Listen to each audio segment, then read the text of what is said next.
Hello again. Um, I wanted to talk a little bit about the Zelenians' religion that I created in my world. It's called Warriors of Light, and I wanted to read to you a little bit of their beliefs. So there's basically an idea of their beliefs. Um, that it's very extensive that I've done. But yeah, let me read this. Um, To turn your back on those in need is to disrespect your honor, causing the flame of the soul to diminish into darkness. Damnation of the soul is then guaranteed. Death will be quick and soon, unless one's honor is restored. A warrior is supposed to protect the honor and lives of those who are not able to fight for themselves. They are the shields for the weak and repressed. For those who are weak and wrongfully persecuted need to help to gain their honor that has been wrongfully stripped of them without just cause.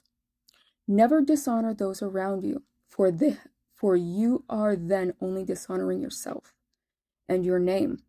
A warrior is supposed to protect and respect those who are not able to fight for themselves.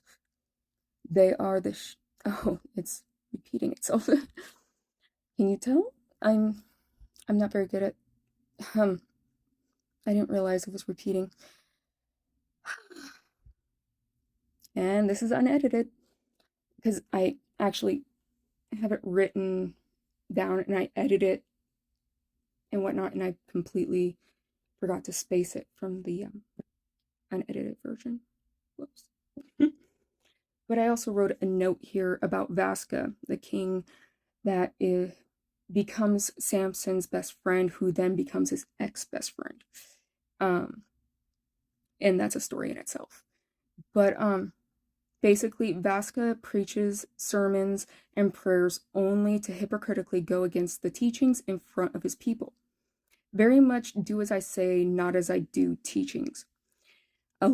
Basically, I need to allow it to show people how he twists and justifies the actions of using religion, even when they are committing blasphemous acts right after they teach about it.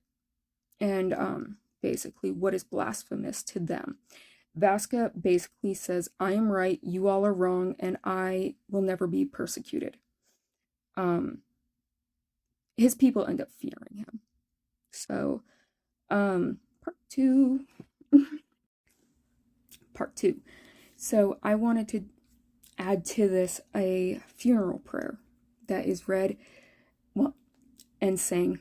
Well, actually, yeah, it's sang during Vasca's first wife's death, and it's after her death he actually basically loses his mind, and that's when he basically starts persecuting his people and sacrificing them and everything. He becomes very obsessed with religion after that.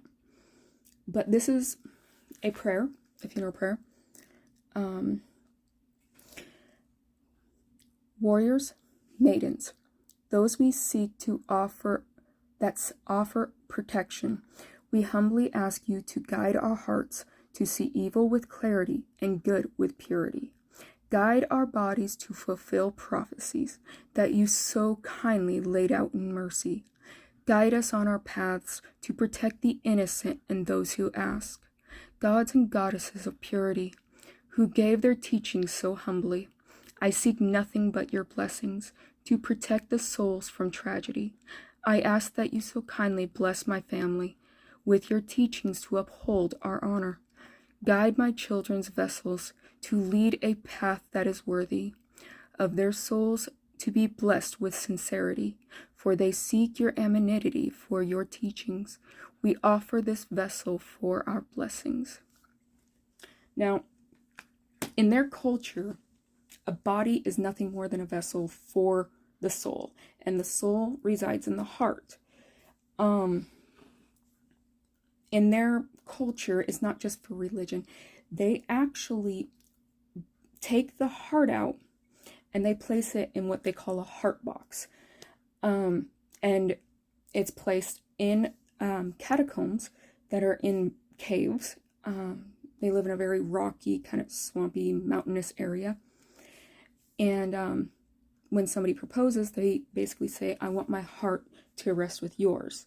So the boxes are very elaborate, very custom, very, very much like basically how we treat an engagement ring. And when a person dies, the couple's hearts are laid to rest. And if they end up remarrying after their loved one passes, it's basically, their heart is basically split in two, and it's given, so their soul is split between the two.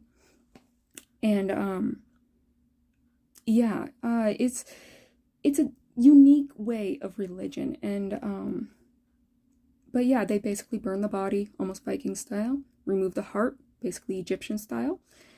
And yeah, that's the basics of the Warriors of Light. Have any questions? Ask. So, in the first video of tonight, I mentioned how Samson and Vasca became ex-friends. And that's because Vasca basically loses his mind, and Samson saw him as dishonorable. He saw him everything he was against. And what Vasca was against when he first took the throne. He basically avoided him. He served in the military, and for 10 years he had planned on making a lifelong career. But when Vasca ordered him to come see him, Vasca, of course, was excited and happy to see his best friend.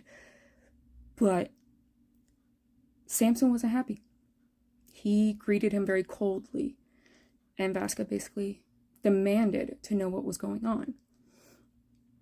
And Samson basically bluntly told him that he's a cold-hearted, he curses, he is mouth of a sailor. He's a cold-hearted asshole child rapist who doesn't give a shit about his people, who sacrifices them because he's too close-minded and a fucking sadistic asshole. That's basically the gist of it. And Vasca normally would kill anybody who did this, but he knows Samson.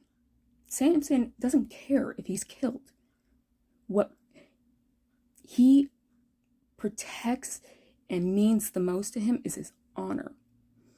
So Vasca basically dishonorably discharged him from the military, which is basically a death sentence in his kingdom. Among his people, if you are declared dishonorable by the king, you're not somebody to be around. You're basically shunned. So, but many people knew Samson from the lower classes and everything, and his mom and his uncle, who was declared a war hero, along with his father, who had passed. So they basically decided, all right, well, I can't be in the lands. I'm basically an outcast. So he decided to live on a boat, and he would basically take people where they needed to go. He was a very well, a very skilled sailor, because he did serve in the Navy. So it's actually how he ends up meeting his wife, is because he took her and her father to one of the most dangerous islands. So that's the gist of Samson.